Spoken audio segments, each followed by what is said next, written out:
totalité. Alors bienvenue à vous sur Piton Montvert. Donc moi c'est Patrick Métro, je représente l'association OMDAR. Nous sommes gestionnaires du Piton Montvert depuis 2004. Donc OMDAR c'est l'Office municipal du développement agricole et rural.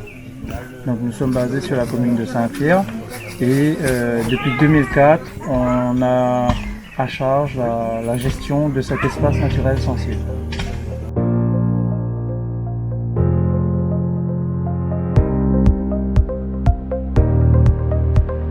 La végétation du Piton Montvert est très atypique puisque la question est-ce que c'est une forêt semi-sèche? Est-ce que les sèches? On trouve des espèces de bois de couleur, de semi-sèches, d'un peu plus haut, on a du branle vert ici, on a du branle blanc, nous on a du fleur jaune ici.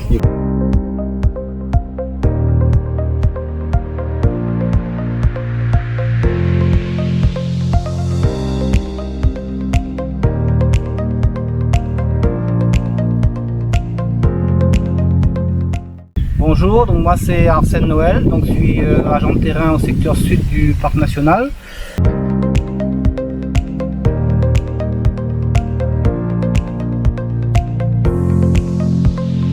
Donc dans le cadre des ateliers du territoire, l'objectif aujourd'hui c'était de faire découvrir aux stagiaires un autre milieu naturel. Il s'agit de la forêt dite semi-sec, forêt sèche.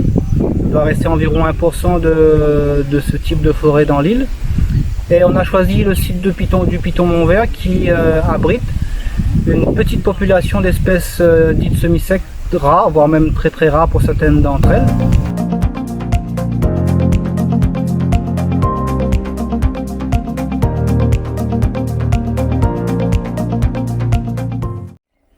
Si vous voulez faire l'identification botanique, et vous avez un site qui peut vous intéresser, c'est Mascarine Cadetiana.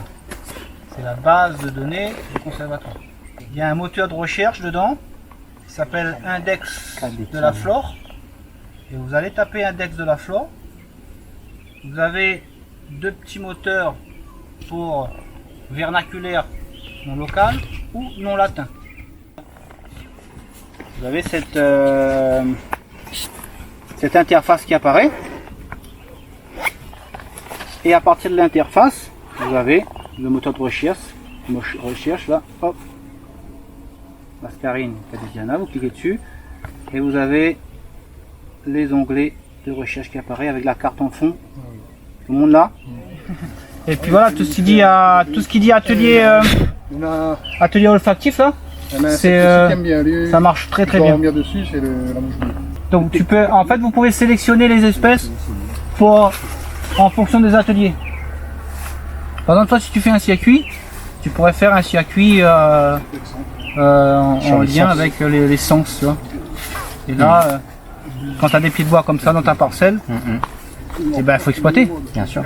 Et il y a peut-être du côté grand coude, tu as du joli cœur, tu as du catafaille, tu as plusieurs variétés de catafaille. Parce que tous les mélicopées, ils ont une odeur.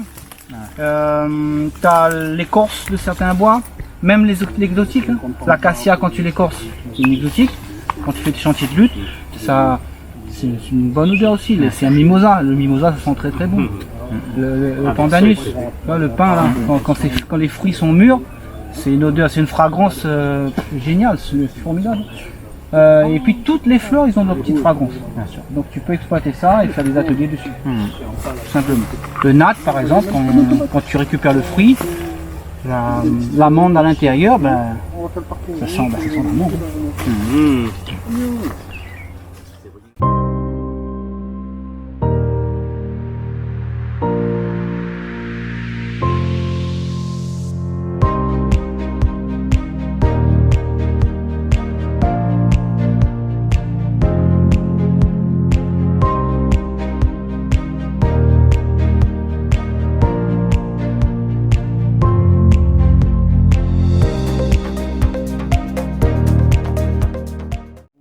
Vous avez déjà fait un peu de détermination botanique avec les autres collègues ou pas?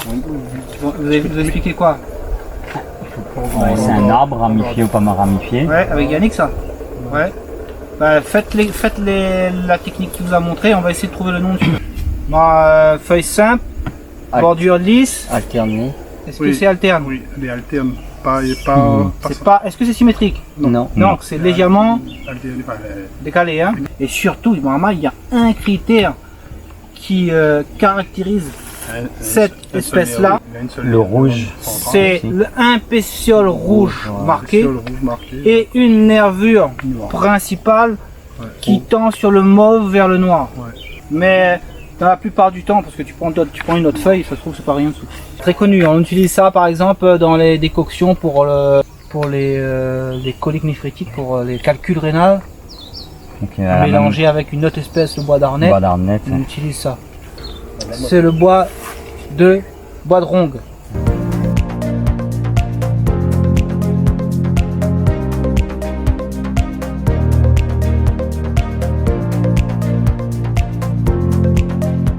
Et il semblerait que là où le change écorce a le plus de vertus, c'est-à-dire qu'il est beaucoup plus riche en composants chimiques et alcaloïdes médicinaux, ce soit sur les macs et le tévelave. C'est là où le change écorce il a sa plus grosse vertu médicinale. Ça c'est prouvé du coup scientifiquement. Et le but était vraiment que les stagiaires puissent voir cette relique de forêt qui auparavant s'étendait sur toutes les franges basses du territoire, occupées aujourd'hui par les habitations et par la canne.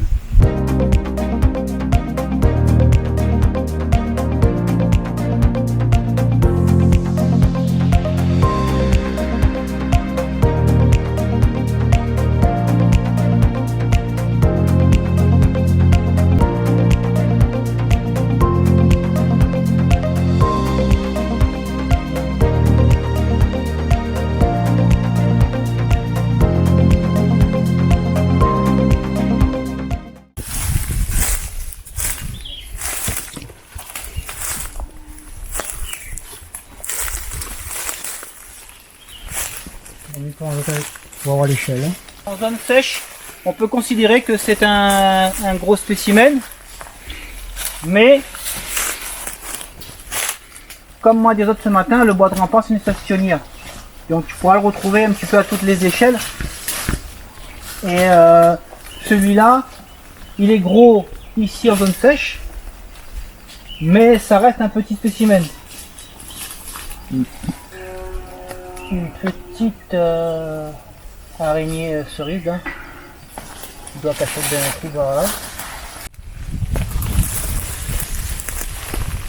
Il est bien noir.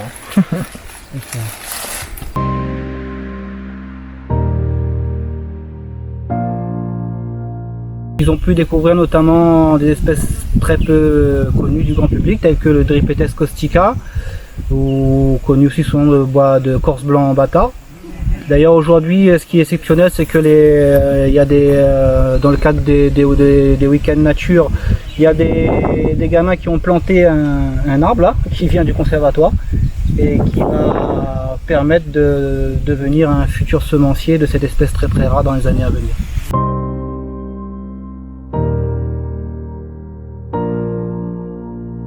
Et sur ce galet-là en particulier, c'est gavé d'orchidées. Il y avait plein d'orchidées. Aujourd'hui, il n'y a plus rien. Parce que les gens ils prélèvent, et souvent ce sont des collectionneurs aussi qui prélèvent.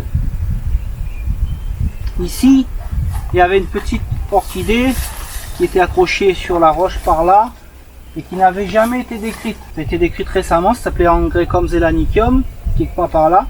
Donc un truc extrêmement rare, qui n'avait jamais été décrit dans le livre, et il n'y a plus rien. On va chercher notre Hugonia serrata, Liane de clé, qui est par là normalement. Il ne faut pas la louper, il n'y en a pas 50 ici, il y en a une. Si elle est encore là.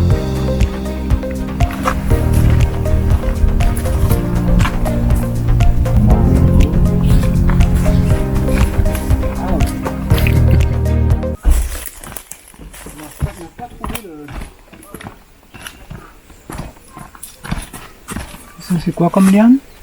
Langue poivre. Oh, ça c'est le langue poivre. D'accord, c'est le vrai poivre. Vous reviendrez Pourtant, j'ai venu plusieurs fois, je la trouve des fois.